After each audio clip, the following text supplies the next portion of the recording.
Brothers and sisters, I want you to sit with me for a moment. Wherever you are, in your room, on your balcony, on a late-night bus with your headphones in, just pause. Because what I'm about to tell you is not noise. It is not a headline. It is not a viral clip. It is a story that deserves your heart. Tonight, I want to speak about a man the world thought it knew.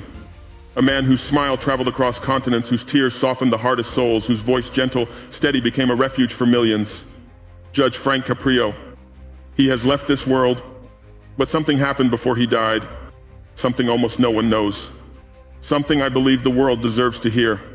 Not because it is sensational, not because it is dramatic, but because it is human. Deeply, painfully, beautifully human. And that is where our story begins. Not on August 20th, the day the world mourned him, but years earlier with a child. Not his child, not a relative. A boy from the other side of the world. A boy Judge Caprio met for 15 minutes and never forgot. The boy's name was Yusuf. He was 8 years old when he walked into Caprio's courtroom with his father. A parking violation. A simple case. A case Caprio could have dismissed in 30 seconds. But the judge looked at the child and asked him a question only he would ask. Yusuf, what do you think I should do with your dad? The boy giggled, nervous, unsure. And then he whispered, maybe, show mercy. Caprio smiled. Not the smile of a judge, the smile of a grandfather. And that was it. Case dismissed. A father's burden lifted. A child's innocence honored. And the moment went viral. Millions saw it. But here's what you don't know. 10 years passed. The world moved on. People forgot that little boy, but Judge Caprio didn't.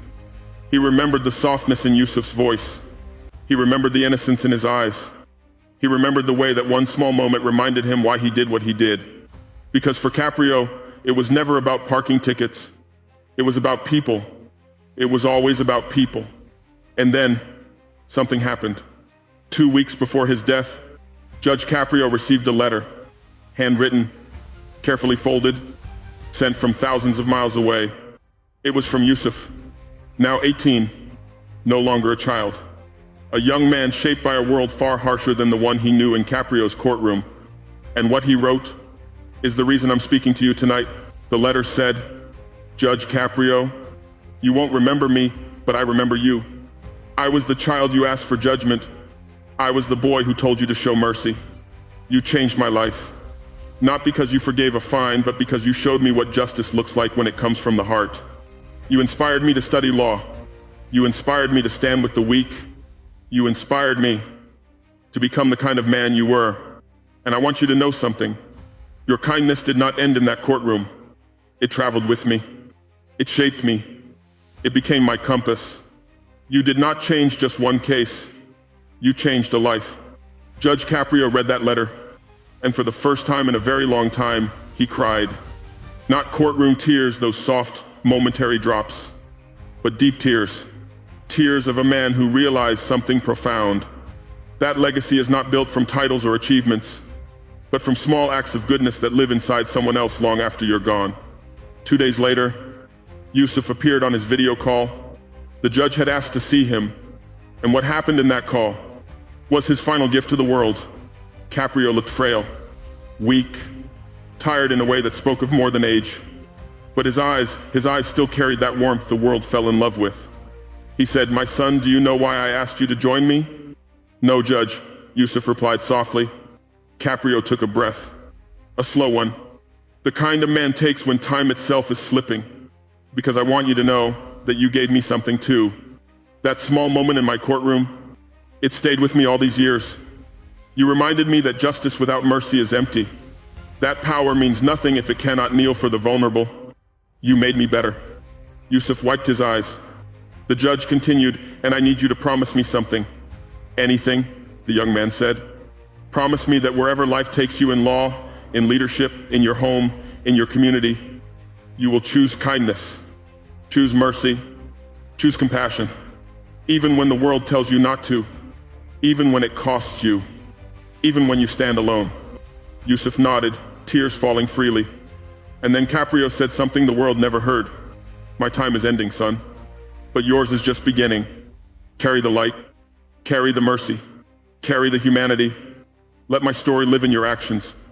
Those were some of his last recorded words. 48 hours later, the world lost him. But listen to me carefully, brothers and sisters, because this is where the story becomes bigger than a courtroom, bigger than a judge, bigger than a viral clip. The day after Caprio died, Yusuf made a decision. He went to a shelter in his city. He spent the entire day helping people, the homeless, the hungry, the forgotten, people with faces no one looked at and names no one cared to remember. He sat with them, listened to them, helped them, fed them. And when someone asked him why, he said, "Because a man I met once taught me that mercy is not a gesture, it is a responsibility." That clip, filmed by accident, is now spreading across the internet. And in the comments, people aren't writing about legal systems or viral moments or celebrity judges.